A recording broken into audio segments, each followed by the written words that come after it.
Hello guys, welcome back to my channel. അപ്പോൾ ഇന്നെന്ന് പറഞ്ഞാൽ നമുക്കൊരു ഭയങ്കര ഡിഫറെൻറ്റ് വീഡിയോ ആണ്. നമ്മൾ ഇന്ന് നോക്കാൻ പോകുന്നതെന്ന് പറഞ്ഞാൽ എങ്ങനെ ഈസി ആയിട്ട് ഏതൊരു ഫോട്ടോയോ അല്ലെങ്കിൽ ഏതൊരു പിക്ചർ നമുക്ക് ക്യാൻവാസിലോട്ട് നമുക്ക് കോപ്പി ചെയ്യാന്നുള്ള ഒരു വീഡിയോ ആണ് നമ്മളിന്ന് ചെയ്യുന്നത്. പെയിൻറ്റ് ചെയ്യുന്ന വീഡിയോ ഞാൻ സെപ്പറേറ്റ് ആയിട്ടാണ് ഇടുന്നതായിരിക്കും. നമ്മളിത് സ്കെച്ചിങ് മാത്രമാണ് ഈ ഒരു വീഡിയോയിൽ ഉദ്ദേശിക്കുന്നത്.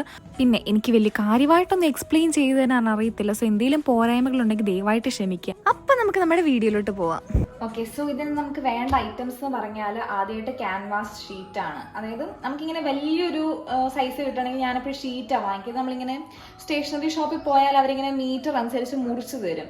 അതല്ലെങ്കിൽ നമുക്ക് ബോർഡുണ്ട്. ബോർഡ് 2 ടൈപ്സ് ഉണ്ട്. ഒന്ന് ഇങ്ങനത്തെ ഒരു ബോർഡാണ്, നിങ്ങൾ ഇതിൻ്റെ വരച്ചേക്ക് നോക്കണ്ട, പക്ഷേ ബോർഡ് കാണിച്ചതേ ഉള്ളൂ. അത് ഇങ്ങനത്തെ ഒരു ബോർഡ്, ഇങ്ങനെ കുറച്ച് കെട്ടി ഇങ്ങനെ ഇരിക്കും. പക്ഷെ ഇതിൻ്റെ ഒരു പ്രശ്നം എന്താണെന്ന് പറഞ്ഞാൽ ഇവിടെ ഇങ്ങനെ പൂപ്പലാകും, കണ്ടോ? അപ്പം എനിക്ക് ഈ ബോർഡ് എനിക്ക് വലിയ താല്പര്യമില്ല, ഈ ബോർഡ്. സോ നെക്സ്റ്റ് ബോർഡ് എന്ന് പറഞ്ഞാൽ ഇങ്ങനത്തെ സ്ട്രെച്ച്ഡ് ആയിട്ടുള്ളൊരു ബോർഡാണ്. ഇതും നമുക്ക് സ്റ്റേഷനറി കടയിലൊക്കെ ഇങ്ങനെ വാങ്ങിക്കാൻ വേണ്ടി കിട്ടും. പല സൈസിലുണ്ട് ഇത്. പക്ഷെ ഇത്രയും വലിയ സൈസിൽ ഞാനൊരു ബോർഡ് കണ്ടിട്ടില്ല. അതുകൊണ്ടാണ് ഞാൻ എപ്പോഴും ഇങ്ങനത്തെ ഒരു ഷീറ്റ് ഞാനിങ്ങനെ വാങ്ങിക്കണത്. പിന്നെ നമുക്ക് നെക്സ്റ്റ് വേണ്ടത് എന്ന് പറഞ്ഞാൽ കുറച്ചിങ്ങനെ എന്താ പറയുക, ഞാൻ ഈ പാത്രമൊക്കെയാണ് യൂസ് ചെയ്യുന്നത്. ഇതൊക്കെ നമ്മുടെ പെയിൻറ്റിൻ്റെ തന്നെ അടപ്പൊക്കെയാണ്. അപ്പോൾ ഇതൊക്കെ ഞാൻ ജസ്റ്റ് എന്താ പറയുക, ഇങ്ങനെ പെയിൻറ്റ് മിക്സ് ചെയ്യാനും വെള്ളം എടുക്കാനും ഒക്കെ ഞാൻ ഇതാണ് യൂസ് ചെയ്യുന്നത്. പിന്നെ നമുക്ക് വേണ്ടത് ഒരു സ്കെയില്, ഒരു പെൻസിൽ, ഒരു റബ്ബർ. പിന്നെ ഇത് ജസ്റ്റ് പണ്ടത്തെ ഏതോ ഒരു തുണിയാണ്. ഇത് ഫുള്ള് പെയിൻറ്റ്, ഇത് കണ്ടാലും അറിയാമല്ലോ. ഞാനിങ്ങനെ ഇടയ്ക്ക് നമുക്കിങ്ങനെ ക്ലീൻ ചെയ്യാനും പെയിൻറ്റ് തുടയ്ക്കാനും അങ്ങനെയൊക്കെ യൂസ് ചെയ്യുന്നത്. പിന്നെ നമുക്ക് വേണ്ടതെന്ന് പറഞ്ഞാൽ കുറച്ചേറെ ബ്രഷസ് ആണ്. ഓക്കെ, ഏതെങ്കിലുമൊക്കെ 2 ബ്രഷ് ആണെങ്കിലും മതി. ഓക്കെ, പിന്നെ ഇതാണ് മെയിനായിട്ട് നമ്മൾ എന്താ പറയുക, ബാക്ക്ഗ്രൗണ്ടിൽ ജസ്റ്റ് ലാസ്റ്റ് ഒരു നമ്മൾ ഈ സ്കെച്ച് വരച്ച് കഴിഞ്ഞിട്ട് ഒരു കളർ യൂസ് ചെയ്യും. അപ്പം നമ്മൾ ഈ ബ്രഷ് ഇങ്ങനെ വീതിയുള്ള ബ്രഷൊക്കെ ഉണ്ടെങ്കിൽ നല്ലതായിരിക്കും. പിന്നെ നമുക്ക് വേണ്ടതെന്ന് പറഞ്ഞാലാണ് പെയിൻറ്റ് കുറച്ചേറെ ഉണ്ട്. പിന്നെ ഇത് മെയിനായിട്ട് ഞാൻ യൂസ് ചെയ്യുന്ന കളേഴ്സൊക്കെ ഞാൻ ഇങ്ങനെയാണ് വെച്ചേക്കുന്നത്. പിന്നെ അല്ലാത്ത കുറേ പെയിൻ്റ് ഉണ്ട്. അത് ഞാൻ അങ്ങനെ ഫ്രീക്വൻ്റ്ലി യൂസ് ചെയ്യാത്തതുകൊണ്ട് അത് നമുക്ക് ആവശ്യം വരുവാണെങ്കിൽ എടുക്കാം. സോ പെയിൻ്റ് ഉണ്ട്. പിന്നെ നമുക്ക് വേണ്ടതെന്ന് പറഞ്ഞാൽ ഏറ്റവും ലാസ്റ്റ് യൂസ് ചെയ്യാൻ വേണ്ടിയിട്ട് വാർണിഷ്. അത് ഇങ്ങനെ ഒരു ലിക്വിഡ് ഫോമിലും കിട്ടും, പിന്നെ ഇങ്ങനെ ഒരു സ്പ്രേ ടൈപ്പും കിട്ടും നമുക്ക്. അപ്പോൾ രണ്ടും എൻ്റെ അടുത്തുണ്ട്. ഞാൻ എപ്പോഴും സ്പ്രേ ആണ് യൂസ് ചെയ്യുന്നത്. അപ്പം അതുണ്ട്. ഇത് നമുക്ക് സ്റ്റേഷനറി ഷോപ്പിൽ എല്ലായിടത്തും കിട്ടും. അപ്പോൾ നമുക്ക് നേരെ പോവാം. എന്ന് പറഞ്ഞിട്ടുണ്ടെങ്കിൽ നമുക്ക് എങ്ങനെ ഗ്രിഡ് വെച്ച് വരയ്ക്കാവുന്നുള്ളൊരു വീഡിയോ ആണ്. അപ്പോൾ നമുക്ക് എന്താ പറയുക, നമുക്ക് ആൻഡ്രോയിഡ് ആണെങ്കിലും അല്ലെങ്കിൽ പ്ലേ സ്റ്റോറിലാണെങ്കിലും ആപ്പ് സ്റ്റോറിലാണെങ്കിലും എല്ലാം നമുക്ക് ഗ്രിഡ് മേക്കർ എന്ന് പറഞ്ഞൊരു ആപ്പ് കിട്ടും. Okay, so drawing grid. അപ്പോൾ ഞാൻ ഈ ഒരു ആപ്പ് യൂസ് ചെയ്തിട്ടാണ് ഞാൻ ഗ്രിഡ് ആക്കിയിട്ടുള്ളത്. അപ്പം നമുക്ക് ഇവിടെ ഈസി ആയിട്ട് നമുക്ക് നമ്മൾ നോർമൽ ആപ്ലിക്കേഷൻസ് പോലെ തന്നെ ഫോട്ടോ അപ്ലോഡ് ചെയ്തിട്ട് ഇവിടെ ലോഡ് ഇമേജ് കൊടുക്കുക. നമുക്ക് ഇഷ്ടമുള്ള ഇമേജ് നമ്മുടെ ഗാലറിയിൽ പോയിട്ട് നമ്മൾ സെലക്ട് ചെയ്യാം. അത് കഴിഞ്ഞിട്ട് ഞാനിവിടെ എന്നിട്ട് നമുക്കിവിടെ നമ്മുടെ കോളംസ് ഒക്കെ സെലക്ട് ചെയ്യാൻ പറ്റും. എത്ര കോളം, അതായത് നമുക്ക് നമ്മുടെ ഇഷ്ടത്തിനനുസരിച്ച് അവിടെ 40 എന്നാണ് കൊടുത്തേക്കുന്നത്. നെക്സ്റ്റ് നമുക്കിവിടെ താഴേക്ക് വരുമ്പോൾ സ്ക്വയേഴ്സാണ്. അതായത് സ്ക്വയറാണ് എനിക്ക് എപ്പോഴും വരയ്ക്കാൻ എളുപ്പം. അതായത് ഇപ്പം ഇത് നമുക്കിങ്ങനെ ഈ ഒരു ബോക്സ് നമ്മളിങ്ങനെ സ്ക്വയർ ആയിട്ട് തന്നെ കിട്ടും. ഇപ്പം നമ്മളിത് സ്ക്വയർ അല്ല കൊടുത്തിട്ടെങ്കിൽ ചിലപ്പോൾ റെക്റ്റാങ്കിൾ ആയിരിക്കും. അപ്പം നമ്മൾക്ക് അളവെടുക്കാൻ ബുദ്ധിമുട്ടായിരിക്കും. അപ്പം ഞാൻ എപ്പോഴും ഈ ഒരു ഓപ്ഷൻ ഓൺ ആക്കിയിട്ടേക്കും, സ്ക്വയേഴ്സിൻ്റെത്. അപ്പോൾ നമുക്ക് വേണ്ട ഇങ്ങനെ ലൈൻസ് ആയിട്ട് ഇങ്ങനെ കിട്ടും. അപ്പോൾ ഇതാണ് ഗ്രിഡ് എന്ന് പറഞ്ഞാൽ. ഓക്കെ, അത് നമ്മൾ നമ്മുടെ ഇതേ ഓപ്ഷന് വന്നിട്ട് തന്നെ എക്സ്പോർട്ട് എന്ന് കൊടുത്താൽ നമ്മുടെ ഗാലറിയിലോട്ട് ഇത് ഓൾറെഡി സേവ്ഡ് ആയിരിക്കും. അപ്പം ഞാൻ ഇന്നലെ ഇതൊക്കെ ചെയ്ത് വെച്ചേക്കാറ്. ഞാനിങ്ങനെ ലൈൻ വരച്ചു. അപ്പോൾ ഇത് മൊത്തത്തിലൊരു സ്ക്വയർ ആണ്. അതായത് ഈ ഒരു ഇമേജ് തന്നെ സ്ക്വയർ ആണ്.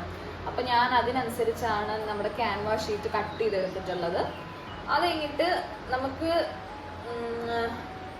വേർട്ടിക്കലി ഹൊറിസോണ്ടലി നമുക്ക് 14 കോളംസ് ആണ് ഉള്ളത്. അപ്പോൾ ഞാൻ ആ കറക്റ്റ് സൈസിനനുസരിച്ച് ഞാൻ 14 കോളംസ് വെച്ച് വരച്ചെടുത്തിട്ടുണ്ട്. അപ്പം നിങ്ങളുടെ ക്യാൻവാസിൻ്റെ സൈസ് അനുസരിച്ചും നിങ്ങളുടെ കോളത്തിൻ്റെ എണ്ണം അനുസരിച്ചും നിങ്ങൾക്ക് വരുന്ന സെൻറ്റിമീറ്ററിൽ വ്യത്യാസം കാണും. അപ്പോൾ എനിക്കിപ്പോൾ ഇവിടെ 5 സെൻറ്റിമീറ്ററാണ് കിട്ടിയിട്ടുള്ളത്. അതായത് ടോട്ടൽ എനിക്കൊരു 70 സെൻറ്റിമീറ്റർ ഉണ്ടായിരുന്നു ഇതിൻ്റെ ലെങ്ത്തും വിഡ്ത്തും എന്ന് പറഞ്ഞാൽ. അപ്പോൾ 14 കോളംസ് ആക്കിയപ്പോൾ എനിക്ക് 5 സെൻറ്റിമീറ്റർ ഈച്ചാണ് കിട്ടിയിട്ടുള്ളത്. അപ്പോൾ ഞാൻ ആ 5 സെൻറ്റിമീറ്റർ വെച്ച് ഞാനിങ്ങനെ ഗ്രിഡ് വരച്ചെടുത്തു. അപ്പോൾ ഗ്രിഡ് വെച്ച് അങ്ങനെ വരയ്ക്കാൻ നോക്കി. ഇപ്പോൾ ഈ ഫോട്ടോ കാണാൻ നമ്മൾ ഒത്തിരി കോംപ്ലിക്കേറ്റഡ് ആണെന്ന് വിചാരിക്കണ്ട. നമ്മൾ ഇപ്പോൾ ഈ ഗ്രിഡിനകത്ത് വേറൊരു ഓപ്ഷൻ കൂടെ ഉണ്ട്, ലൈക്ക് നമുക്ക് നമ്പേഴ്സ് ഇട്ട് കിട്ടും. അപ്പോൾ നമ്പേഴ്സ് ഇട്ട് കിട്ടുമ്പോൾ ഓരോ കോളത്തിലും ചെറുതായിട്ട് നിങ്ങൾക്ക് ഓരോ നമ്പർ കാണാൻ പറ്റും. അപ്പോൾ അത് തന്നെ നിങ്ങളുടെ ക്യാൻവാസിലും വരച്ചെടുക്കുവാണെങ്കിൽ നിങ്ങൾക്ക് ഏത് കോളത്തിൽ ഏതാണ് വരുന്നതെന്ന് മനസ്സിലാക്കാൻ പറ്റും. പക്ഷെ ഞാനിപ്പോൾ ആ നമ്പറൊന്നും ഞാൻ യൂസ് ചെയ്തിട്ടില്ല. അപ്പോൾ ബിഗിനേഴ്സ് ആണെങ്കിൽ നിങ്ങൾക്ക് അത് യൂസ് ചെയ്യാം. പിന്നെ നമ്മളിപ്പോൾ ഏതൊരു ഇങ്ങനെ വരച്ചുകൊണ്ടിരിക്കുമ്പോൾ നമുക്ക് ജസ്റ്റ് എന്താ പറയുക, ഏത് കോളത്തിൽ ഏതാ വരുന്നത് എന്നങ്ങനെ നോക്കിയിട്ട് നമുക്ക് ജസ്റ്റ് അങ്ങനെ ചുമ്മാ അങ്ങ് വരച്ചു പോയാൽ മതി. ഞാനിപ്പോൾ അങ്ങനെയാണ് ചെയ്യുന്നത്. സോ ഇവിടെ നിന്ന് ഇപ്പോൾ വേണ്ട ഈ ഒരു കോളത്തിൽ ഇപ്പം വേണ്ട നോക്കാം, ഇത്രയും കോളത്തിൽ ഒരു പകുതിയോളം ഇവിടെ ഇങ്ങനെ വരുന്നുണ്ട്. അപ്പം നമ്മൾ അത് വെച്ച് നോക്കിയിട്ടാണ് അങ്ങനെ വരയ്ക്കുന്നത്. അപ്പോൾ ഈ ഇത്രയും പോർഷനിൽ അത് വരുമായിരിക്കും. അങ്ങനെ ഒരു ഊഹം വെച്ചിട്ടാണ് ഈ ഗ്രിഡ് വെച്ച് വരയ്ക്കുക. ഇപ്പം ഞാൻ ഓൾറെഡി കഴിഞ്ഞ വീഡിയോയിൽ പറഞ്ഞു, ഇത് കറക്റ്റൊന്നും ആയിരിക്കില്ല ഞാൻ പറയുന്നത്. അപ്പം ഞാൻ വലിയ പ്രൊഫഷണൽ അങ്ങനെയൊന്നും അല്ല. അപ്പോൾ ഇങ്ങനെ വലിയൊരു ഷീറ്റിലോട്ട് വരയ്ക്കുമ്പോൾ എന്തായാലും തെറ്റിപ്പോവും. അപ്പോൾ തെറ്റിപ്പോവാണ്ടിരിക്കാൻ വേണ്ടിയിട്ടാണ് ഞാൻ ഇങ്ങനത്തെ ഒരു മെത്തേഡ് യൂസ് ആക്കണത്. അപ്പോൾ ഇങ്ങനെയാണ് നമ്മൾ ഗ്രിഡ് വെച്ച് നമ്മളെ ഫോട്ടോ എന്തെങ്കിലും ഒരു വലിയ ഷീറ്റിലോട്ട് വരച്ചെടുക്കുന്നത്. എന്നിട്ട് നമുക്ക് ഈ ഇടയ്ക്കുള്ള ലൈൻസ് ഒക്കെ അങ്ങ് തൂത്ത് കളഞ്ഞാൽ അതങ്ങ് പോവും. അപ്പം വലിയ ഇഷ്യൂസ് ഒന്നും കാണത്തില്ല. അപ്പോൾ നമുക്ക് ഈ ഫുള്ള് ഇന്ന് വരച്ചെടുത്തിട്ട് വരാം.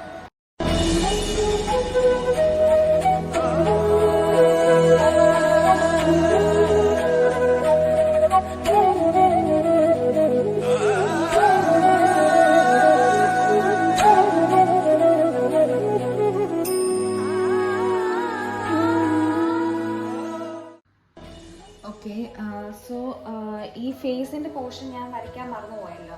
അന്നേരം ഇപ്പം ഞാൻ ചെയ്യുന്നത് എങ്ങനെയാണെന്ന് പറയാം, ഓൾറെഡി നമ്മൾ ഇതേ ഒരു പ്രൊപ്പോഷനിൽ തന്നെയാണ് ഇവിടെയും ഗ്രിഡ് വരച്ച് വെച്ചേക്കുന്നത്. അപ്പോൾ ഞാൻ ഒന്നെങ്കിലും ഒരു പെൻസിലോ അല്ലെങ്കിൽ ഒരു സ്കെയിലോ എടുത്തിട്ട് ജസ്റ്റ് ഇങ്ങനെ, അതായത് ഈ ഒരു ഫേസിൻ്റെ ഈ ഒരു പ്രപ്പോർഷൻ ഇങ്ങനെ നോക്കുക. അതായത് ഇപ്പം ഏതൊരു ഫേസ് നമ്മൾ മുന്നേ, അതായത് ഇപ്പം നമ്മൾ നോർമലി പഠിച്ചവർക്കറിയാം, ഞാൻ പഠിച്ചിട്ടില്ല, പക്ഷെ എന്നാലും ഒരു യുക്തി വെച്ച് നമ്മളിങ്ങനെ മനസ്സിലാക്കില്ല. അപ്പം ഫോർ എക്സാമ്പിൾ ഇപ്പം ഞാൻ ചുമ്മാ വരയ്ക്കുന്നതേ ഉള്ളൂ. ഓക്കെ, അപ്പോൾ ഇതാണ് ഫേസിൻ്റെ ഒരു ഇതെന്നിരിക്കട്ടെ. അപ്പോൾ നമ്മൾ നടുവേന്ന് ഇങ്ങനെ ഒരു ലൈനും, പിന്നെ ഇവിടെ ആയിരിക്കും ഈ കണ്ണിൻ്റെ പോർഷൻ വരിക. പിന്നെ നമുക്ക് വേണമെങ്കിൽ ചുണ്ടിൻ്റെ പോർഷൻ കൂടെ വേണം ജസ്റ്റ് മാർക്ക് ചെയ്യാം. ഓക്കെ, അപ്പം ഇങ്ങനെ ആയിരിക്കും നോർമലി വരുന്നത്. നിങ്ങൾക്ക് കാണാൻ പറ്റുന്നുണ്ടോ എന്ന് എനിക്കറിയത്തില്ല. ഓക്കെ, ഇങ്ങനെ ആയിരിക്കും വരുന്നത്. അപ്പോൾ അതേ സെയിം ഒരു പ്രിൻസിപ്പിളാണ് ഞാൻ ഇവിടെ യൂസ് ചെയ്തത്. അപ്പം നമ്മളിങ്ങനെ ചരിഞ്ഞിട്ടാണെങ്കിലും സീനില്ല. അപ്പം നമ്മൾ ഓൾറെഡി ഒരു ഔട്ട്ലൈൻ വരച്ച് വെച്ചതിനകത്ത് നമ്മൾ ഞാനിങ്ങനെ ജസ്റ്റ് ഈ പ്രപ്പോർഷൻ നോക്കിയിട്ട് ഇവിടെ നിങ്ങൾക്ക് സൂക്ഷിച്ച് നോക്കി കാണാൻ പറ്റിയ ഇങ്ങനെ ലൈൻ വരച്ചിട്ടുണ്ട്. ലൈൻ വരച്ചിട്ടാണ് ഞാൻ ആ ഒരു ലൈക്ക് ആ ഒരു ഫേസും ഐസും ഒക്കെ ഈ കണ്ണും മൂക്കും ഒക്കെ എവിടെയാണ് വരുന്നത് നോക്കിയിട്ട് ആ ഒരു ഇത് വെച്ചിട്ടാണ് ഞാനിങ്ങനെ ഇത് വരച്ചെടുത്തേക്കുന്നത്. ഓക്കെ, പിന്നെ എപ്പോഴും നമ്മൾ എന്താ പറയുക, ഈ ഒരു പിന്നെ അതേപോലെ തന്നെ ഒരു ഡൗട്ട് എപ്പോഴും തെറ്റുന്നത് ഒരു പോർഷൻ എന്ന് പറഞ്ഞാൽ സൈഡ് ഭാഗം. അതായത് ഇപ്പം ഈ ഒരു സൈഡ് നോക്ക്, ഇതൊരു ചെറിയ പോർഷനാണ് കമ്പയർ ടു ദിസ് സൈഡ്. ഇതൊരു ചെറിയ പോർഷൻ. അപ്പം ഈ സൈഡിലോട്ട് വരുമ്പോൾ നമ്മൾ ചെറുതാക്കി വേണം എല്ലാം വരയ്ക്കാൻ വേണ്ടി. അപ്പം നമുക്ക് ആദ്യം ഒരു ബുദ്ധിമുട്ട് തോന്നുന്നത് കാണുമ്പം. പക്ഷെ നമ്മളത് പെയിന്റ് ഒക്കെ ചെയ്ത് വരുമ്പം അത് നമുക്ക് അറിയാനേ പറ്റത്തില്ല. നമുക്കത് മീൻസ് അത് നോർമലായിട്ട് തന്നെ അങ്ങനെ ഇരിക്കത്തുള്ളൂ. പക്ഷെ നമ്മൾ വരയ്ക്കുമ്പോൾ നമുക്ക് ചിലപ്പം അത് ഈക്വൽ അല്ല, അല്ലെങ്കിൽ അങ്ങനെ എന്തെങ്കിലുമൊക്കെ തോന്നും. പക്ഷെ നമ്മളതിങ്ങനെ അങ്ങനെ വേണം വരയ്ക്കാൻ വേണ്ടിയിട്ട്. അതേപോലെ തന്നെ ഈ സൈഡ് വരുമ്പോഴും ഈ സൈഡ്, അതായത് ഈ ഒരു പോർഷൻ വേണം നമ്മൾ ചെറുതാക്കിയിട്ട് വരയ്ക്കാൻ. അതായത് ലിപ്സും ഐസും എല്ലാം അങ്ങനെ തന്നെ വേണം, ഐബ്രോസും എല്ലാം അങ്ങനെ തന്നെ. അപ്പം അങ്ങനെയാണ് നമ്മൾ ഫേസ് വരയ്ക്കുന്നത്. ഓക്കെ ഗൈസ്, സോ നമ്മൾ ഇത് ഫുൾ ഇങ്ങനെ സ്കെച്ച് ചെയ്ത് കഴിഞ്ഞിട്ടുണ്ട്. പിന്നെ നമുക്ക് ഈ ഒരു ഫോട്ടോ നോക്കിയാൽ നമുക്ക് കാണാൻ പറ്റും. അതായത് ഇത് കണ്ടോ, നമുക്ക് ഈ ഒരു പിന്നെ അപ്പോൾ നമ്മളാണെങ്കിൽ ഇത് മൊത്തം സ്കെച്ച് ചെയ്ത് കഴിഞ്ഞിട്ടുണ്ട്. ജസ്റ്റ് ഒരു ഔട്ട്ലൈൻ പോലെ ഞാനിങ്ങനെ എപ്പോഴും വരച്ച് വെക്കും. പിന്നെ നമുക്ക് ഈ ഒരു പോർഷനിലൊക്കെ നമുക്ക് നോക്കിയാൽ കാണാൻ പറ്റും. ഈ ഒരു കിരീടത്തിൻ്റെ ഇവിടെയൊക്കെ ഒത്തിരി ഡീറ്റെയിലിംഗ് ഉണ്ട്. ഞാനിപ്പം അങ്ങനെയൊന്നും ഭയങ്കര ഡീറ്റെയിൽഡ് ആയിട്ടൊന്നും വരയ്ക്കുന്നില്ല. ഇപ്പം ഈ ഒരു ഓർണമെന്റ്സിൻ്റെ അവിടെയൊക്കെ നോക്കുകയാണെങ്കിൽ ഫുള്ള് ഡീറ്റെയിൽസ് ആണ്. അപ്പം ഞാൻ ജസ്റ്റ് ഒരു ഔട്ട്ലൈൻ പോലെ കൊടുത്തിട്ടേ ഉള്ളൂ. നമ്മൾ പെയിന്റ് ചെയ്യുമ്പോൾ നമ്മളൊന്ന് സെറ്റ് ആക്കി എടുത്താൽ മതി. അപ്പം നമുക്ക് ഇനി നമ്മൾ ഗ്രിഡ് വരച്ച ലൈൻസ് ഒന്നും ഇവിടെ ആവശ്യമില്ല. അപ്പം നമുക്ക് അതൊക്കെ നമുക്കൊന്ന് തുടച്ച് കളയാം.